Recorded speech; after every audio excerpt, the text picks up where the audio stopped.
From Toronto studios, this is the Muslim News on Muslim Network TV. Assalamu alaikum, I'm Saamiyah Syed. Our top story tonight. Top White House and Washington officials have held a listening session with the Muslim community leaders to discuss efforts to counter Islamophobia.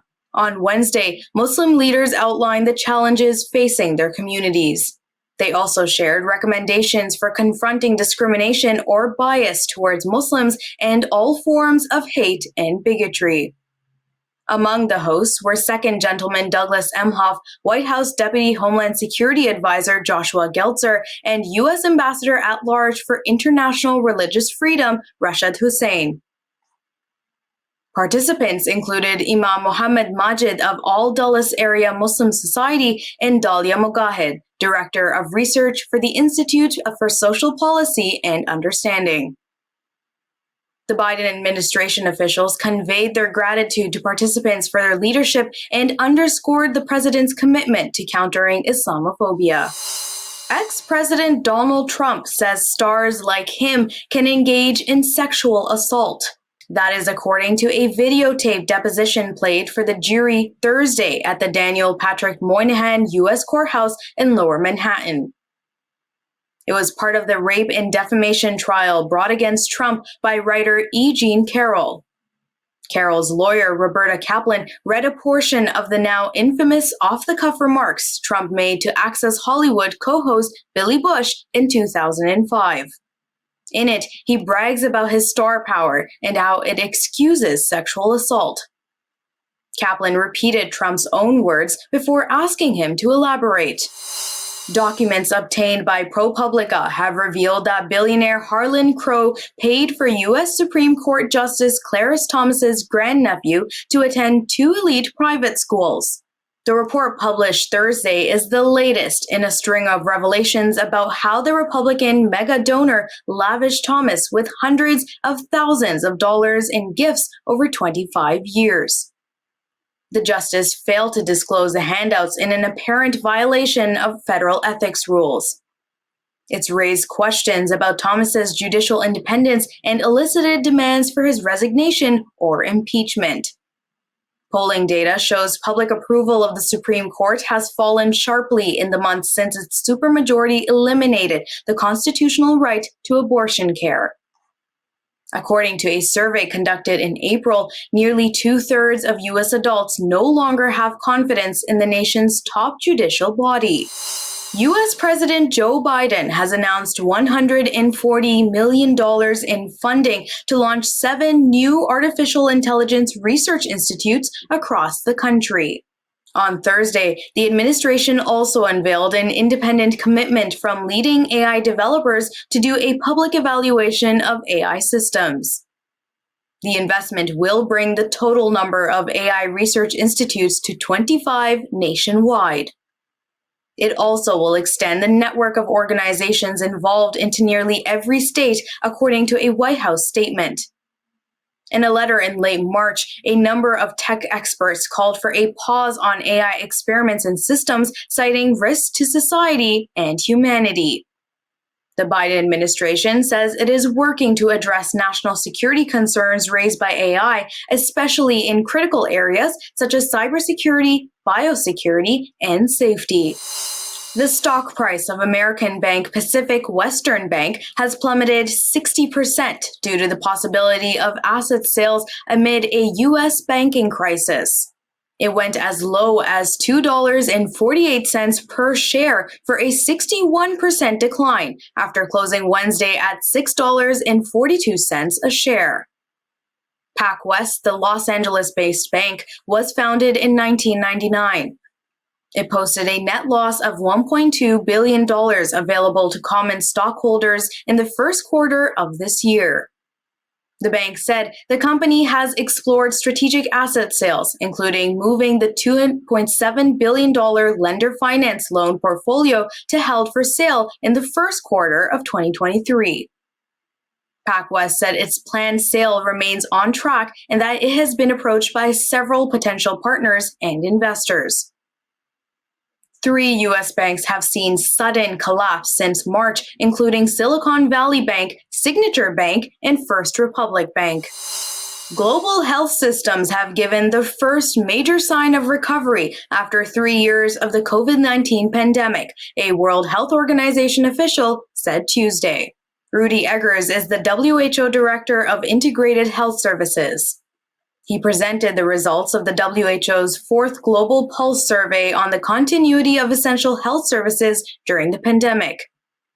Eggers told a UN briefing that by early 2023, countries had reported experiencing reduced disruptions in the delivery of routine health services. He added, "We need to ensure that all countries continue to close this gap to recover health services and apply lessons learned to build more prepared and resilient health systems for the future." Eggers also noted another important step towards system recovery and transition. That was that most of the countries had made progress in integrating COVID-19 services into routine health service delivery. A story on a Pakistani high court granting protective bail to the former Prime Minister Imran Khan comes with details after the break, so stay tuned and we will be right back.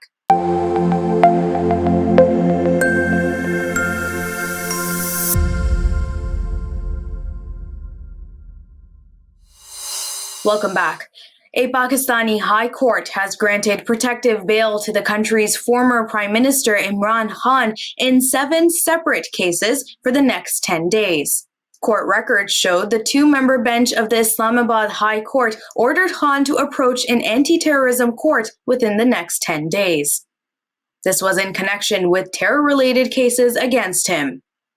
Khan is facing a slew of cases against him, ranging from terrorism to attempted murder and money laundering. The ousted former head of state narrowly escaped an assassination attempt in November while leading an anti-government march toward Islamabad. Since then, he has been living in his Lahore home and has frequently skipped court hearings on health and security grounds. He has repeatedly accused the government of trying to orchestrate his assassination by compromising his security through court hearings. Giovanni Bellini's famed portrait of Ottoman Sultan Mehmet II, better known as Mehmet the Conqueror, is now on display at London's Victoria and Albert Museum. Bellini painted it in 1480. That was a year after his arrival in the Ottoman capital Istanbul at Mehmet's request. In 1479, Mehmet sent a request to Venetian authorities for a portraitist, and they chose the celebrated Bellini. Bellini stayed in Istanbul for a year and a half. In the painting, the Sultan is set against a dark background behind a marble ledge. Mehmet's face and body are turned slightly toward the viewer, unlike most portraits of that time, which were painted in the traditional profile view. Golden crowns on both sides of the portrait are believed to symbolize his conquests, including the 1453 conquest of Istanbul. Over 250 million people in 58 countries or territories were acutely food insecure and required immediate food assistance in 2022. That's according to the Global Report on Food Crises released Wednesday. The report's findings indicate eradicating hunger by 2030 is becoming increasingly difficult. The population experiencing acute food insecurity climbed for the 4th consecutive year. That is the largest number in the report's 7-year history. Countries or territories with the highest numbers of food insecure people included Afghanistan, Burma, Ethiopia, Nigeria, Pakistan, Syria, Sudan, Ukraine, and Yemen. More than 40% of the population facing this insecurity lived in 5 countries or territories, including the Congo, Ethiopia, Afghanistan, Nigeria, and Yemen. A joint statement by 51 human rights organizations is calling for the immediate release of Salah Sultan. Sultan is an Egyptian-American legal scholar and father of prominent U.S. human rights defender Mohammed Sultan. The former professor of Islamic law at Cairo University and founder of the Islamic American University in Michigan was arrested in Egypt in 2013. He is facing charges related to his opposition of the military's ousting of elected President Mohamed Morsi. In 2017, a court sentenced him to life in prison in a mass trial marred by due process and fair trial violations. Human Rights Watch, Amnesty International, and other major international advocacy groups believe Sultan's arrest was in retaliation for the human rights advocacy work of his son. Sultan suffers from life-threatening health conditions, including heart and liver diseases, the organizations say. The groups also claim he has reportedly endured torture and other forms of ill treatment. They say Egyptian authorities have failed to provide Sultan with adequate health care, despite independent doctors warning he is at increased risk of sudden death. Authorities in northwest China have conducted more than 11 million searches of residents' smartphone devices. This is to check for the presence of 50,000 items considered indicators of dissent or terror. Among them is the Quran, Islam's holy book. The list of materials used by Xinjiang police was leaked to media outlet The Intercept in 2019. On Wednesday, Human Rights Watch released an analysis of the list and found half of the files flagged as indicators of violence and extremism appear to be common Islamic religious materials. Any individual in the region with the documents on their devices can be deemed a terrorist risk. The Human Rights Watch's forensic investigation looked at the metadata of a master list containing 50,000 multimedia files used by police to identify Uyghur and other Turkic Muslim residents for interrogation. The human rights group found that in 9 months between 2017 and 2018, Chinese police conducted 11 million searches of 1.2 million mobile phones in Xinjiang's capital, Urumqi. The surveillance software also flagged references to the Syrian conflict, audiovisual content on the Tiananmen Square massacre, and violent or gruesome content like beheadings and torture. Analysis revealed 57% of 1,000 pieces flagged were content from Islamic texts. The third annual International Muslim History Month kicked off on Monday. The month-long celebration highlights the contributions of Muslims throughout history.